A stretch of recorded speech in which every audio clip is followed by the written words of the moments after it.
مساء الخير، ازيكم عاملين ايه؟ يا رب تكونوا بخير. النهارده هنعمل معاكم قص البين وخياطته. بس انا هعمله ماكت صغير كده لان المساحه الكبيره هتبقى متعبه في التصوير. هنعمله كده، هقول المقاسات بس هعمل حاجه مصغره بمقياس رسم مصغره. ما ننساش قبل ما نقول اي حاجه اللايك والاشتراك يا جماعه. في ناس كتيره اكتر من النص بيتفرج وما بيشتركش ولا بيعملوا لايك خالص. يعني النسبة حوالي 49 بيعملوا اشتراك و51 مش بيشتركوا. زي ما بتستفادوا بتتفرجوا وتستفادوا من الفيديوهات بتاعتنا تعملوا اشتراك. الاشتراك مش بفلوس والله. الناس اللي بتتفرج وما بتعملش اشتراك. ومنساش هحط لكم لينك القناة التانية فيها شرح باترون الناس اللي بتتعلم خياطة. ما ننساش حبايبنا تدخلوا على القناة التانية.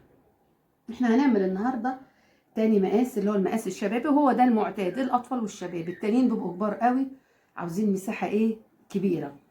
هنعمل قطعه دايره عباره عن مربع. اي دايره هنعملها عباره عن مربع. هنعمل مربع كبير ومربع صغير. ماشي، انا هعمل قلت ماكيت صغير. انا هقول المقاسات الكبيره لكن انا هعمل على صغير. نحوش البرص ده، نمد خط كده عشان البرص مش كويس، ونمد خط هنا نظبط القماش لان ايه مش مقصوص كويس. هعمل عندي هنا مربع 30 في 30.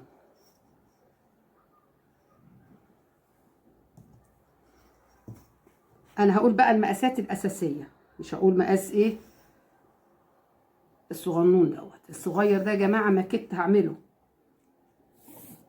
احنا عندنا هعمل دايره كبيره ودايره صغيره. فاكرين المقاسات قلناها بتاع المقاس التاني. الدايره دي هنعملها الكبيره. الدايره الكبيره بتبقى 90 سم. يبقى انا هاخد مربع 90 عرض و90 طول. هاخد مربع 90 عرض و90 طول. قلنا الدايره الثانيه بتبقى اقل منها بكام؟ ب 30. يبقى الدايره الثانيه هتبقى كام؟ 60 طول و60 عرض. هنجي ناخدها هنا.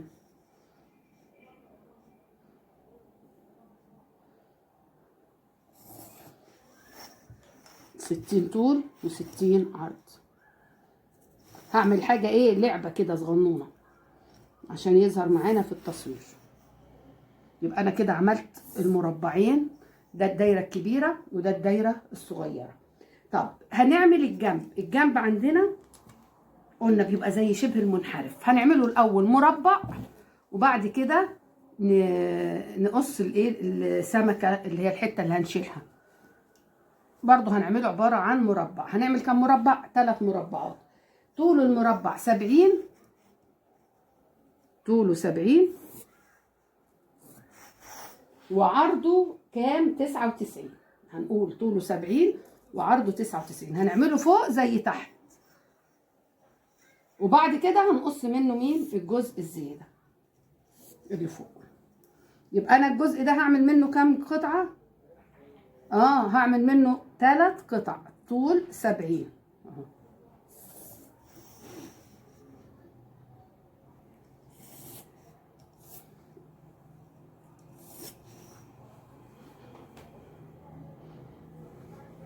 يبقى انا هقص معاكم دلوقتي جزء جزء.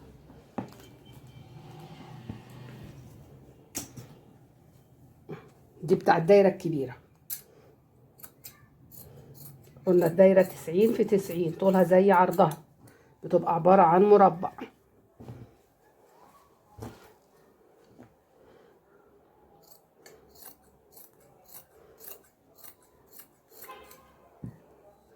هنخفف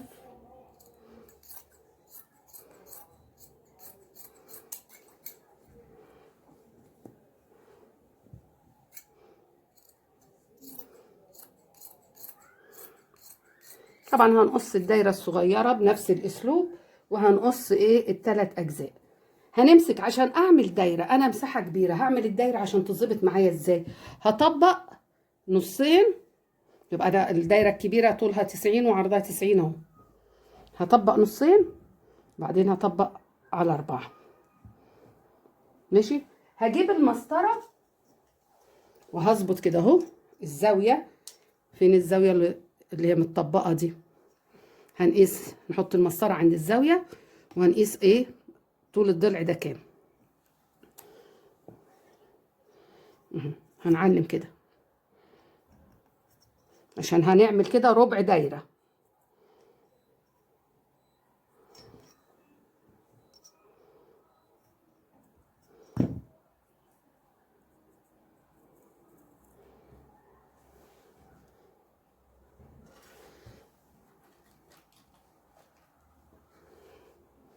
شايفينها معايا كده اهو، احنا عملنا ايه ربع دايره.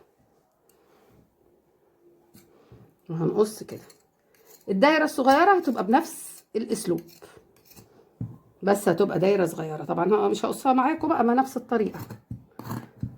4 طبقات، فالقماش ايه تقيل.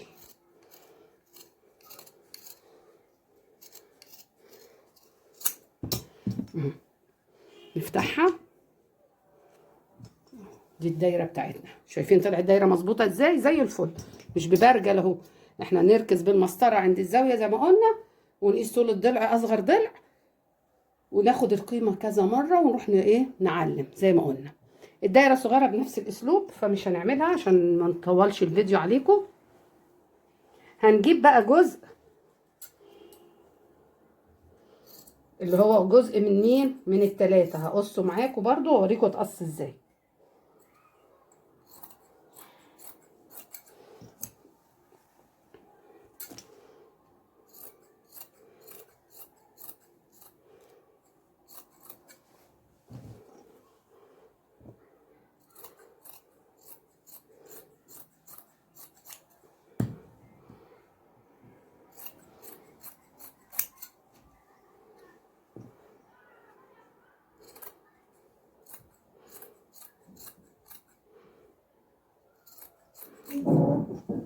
كده احنا طلعنا الجزء من التلاتة. هما هنعمل التلاتة دلوقتي. دايما لما نرسم يا جماعة نقلب نخلي الوش من جوه، علشان ايه ما نرسمش بالقلم او بالمارك على وش القماش، نرسم على الظهر. احنا قايلين من فوق هتبقى عرضها اقل، من تحت واسع، ومن فوق ضيق. من فوق كام؟ 66، ومن تحت 99. وقلنا الحسبة مش هنحسبها، احنا شرحناها قبل كده. يبقى انا عملت الحته بتاعتي طبقتها نصين. يبقى لما اجي هقيس بقى عشان اقص الزياده، هعمل ال 66 ولا نصها 33؟ هعمل نصها عشان انا مطبقاه.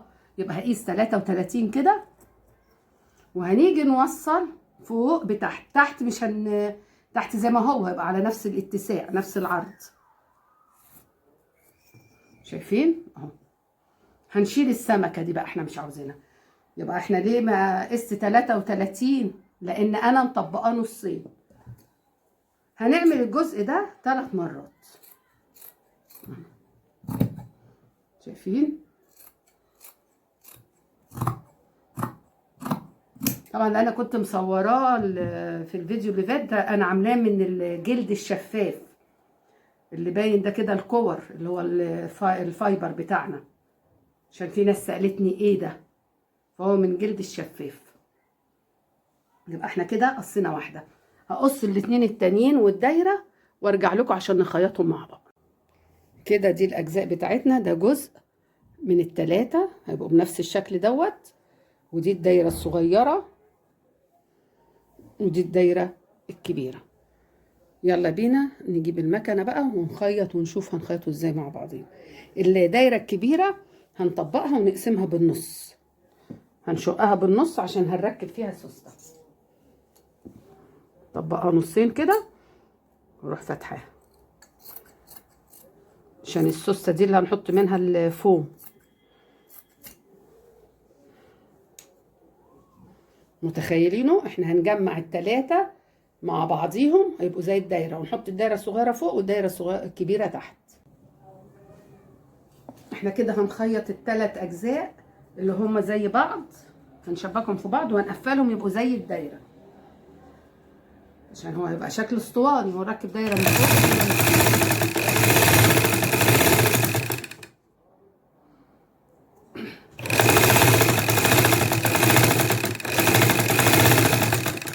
ومش هياخد معانا 10 دقايق خياطه. هنجيب الجزء الثالث.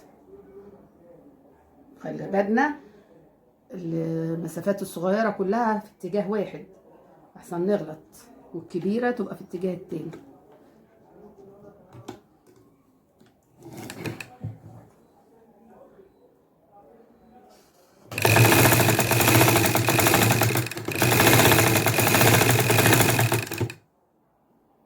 طبعا ده قماش تخين، نخلي بالنا نفتح المسمار دوت اللي بيضغط على القدم الضغط. قماش خفيف نربطه، قماش تخين بنفتح عشان يمشي معانا بسهوله، يبقى سلس.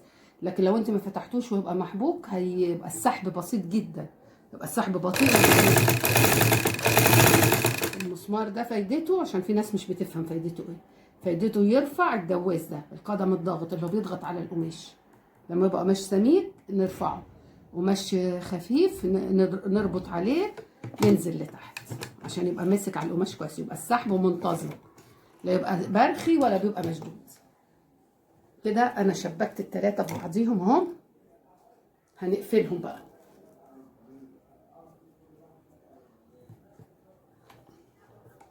هنقفل الضلع التالت بتاعهم.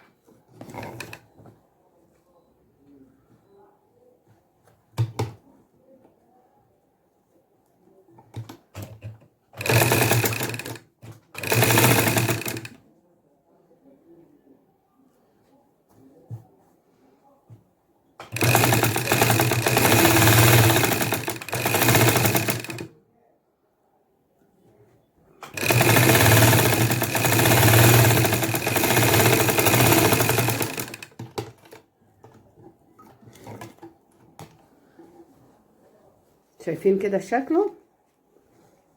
شبكناهم التلاتة في بعضيهم بشكل اسطواني. هنركب فوق هنا الدايرة الصغيرة وتحت الدايرة الكبيرة. شايفين؟ هنجيب الدايرة الصغيرة نركبها فوق.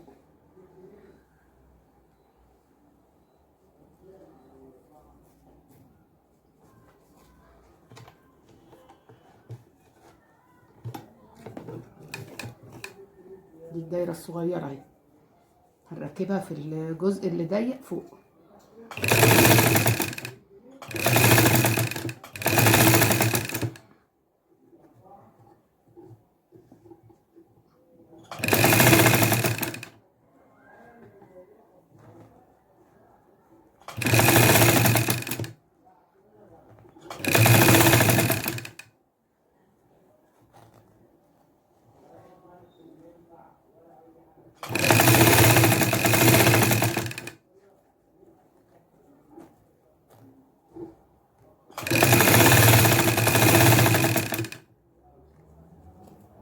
احنا عاملينه بمقياس رسمي، لكن عاملين مقاساته مظبوطه اهو. الدايره ركبت.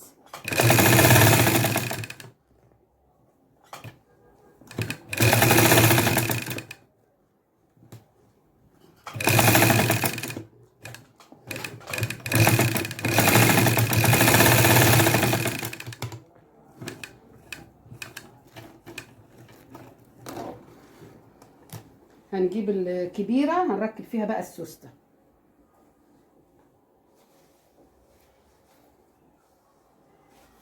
احنا عندنا سوسته من اللي هي بالمتر دي، بنركب لها الجرار وناخد الطول اللي احنا عاوزينه.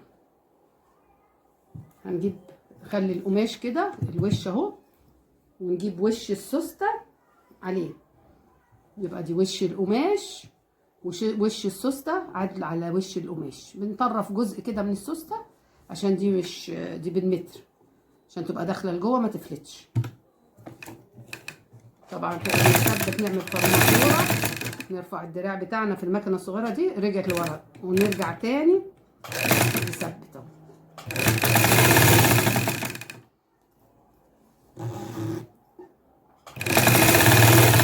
داخله لجوه عشان دي وبره. لما بنخيط عادي، لو هنخيط السوسته في قماش عادي بيبقى الحافه على الحافه، لكن هنا دي وبره، لو خيطت السوسته تبقى متخيطه في الوبره، فنخليها جوه شويه.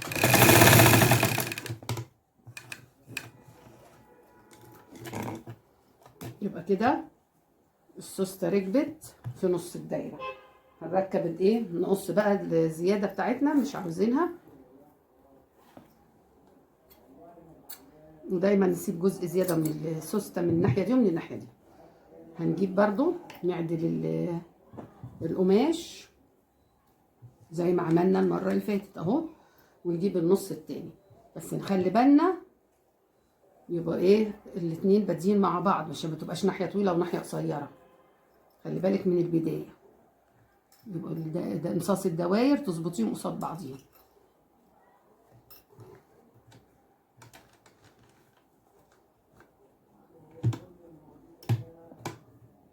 هفتح السوست عشان ايه الجرار ما يعكسش معايا.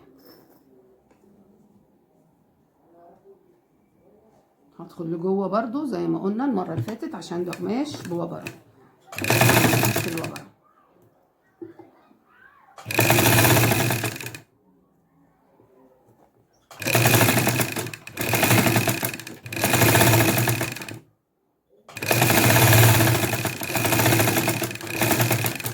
بنثبت بدايه السوسته ونهايتها بفرماتوره. طبعا السوسته هي لونها اسود اللي موجوده عندي، معلش اهي. يبقى انا ركبت السوسته اهي في الدايره الكبيره. هنمسك الدايره الكبيره نركبها بقى في من تحت اهو، شايفين اهو، عباره عن شكل اسطواني دائري اهو. هنركب بقى الدايره فيه.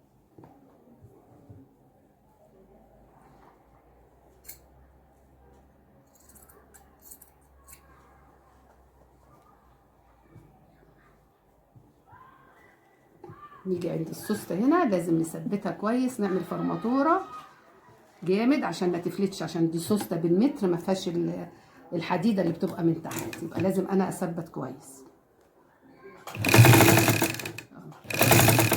مشيت هرجع تاني. شايفين المكنه مشيت بالعكس، عملت فرماتوره. هننزل الدراع اهو، همشي فرماتوره تاني اهو. نرجع تاني الدراع. يبقى انا رحت عند السوسته 3 4 مرات عشان نركب الدايره من تحت، الدايره الكبيره من تحت.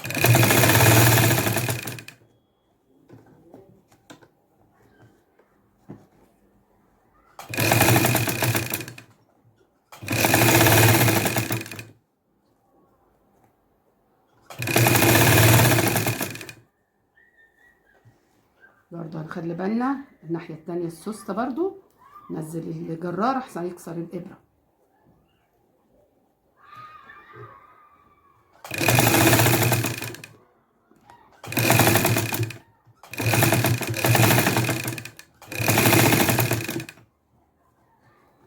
هرجع كده انا بثبت، بعمل فرماتوره اسمها فرماتوره، التثبيت ده اسمه فرماتوره. بنطلع الدراع اللي بيضيق الغرزه ويوسعها في المكنه لفوق، تمشي بالمشقلب، تمشي العكس عشان لو جينا عليه كذا مره.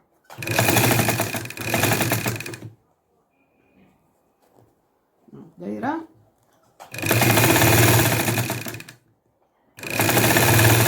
عاملاها مصغر بس بمقاسات، عاملاها مقياس رسمي عشان يطلع مظبوطه. طالعه الدايره دي مظبوطه من تحت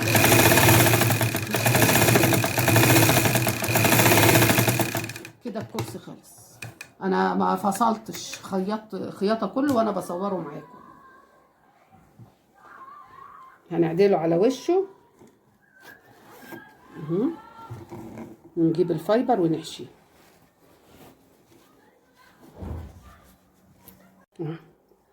هنملى كده ونحط. طبعا انا بملى بطبق صغير عشان ايه ما يبهدلش ويتكب ولا الدنيا، عشان ده بايه فيه جاذبيه.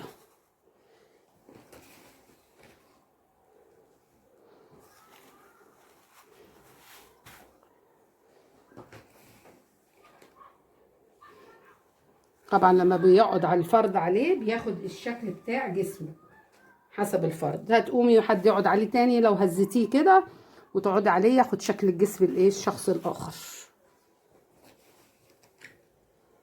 هكمله واجيلكم.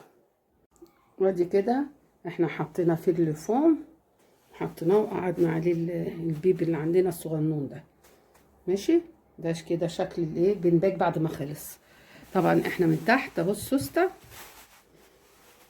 اهو، حطينا الفوم. خلي بالنا عشان ده بيقع بيجري، وقفلنا.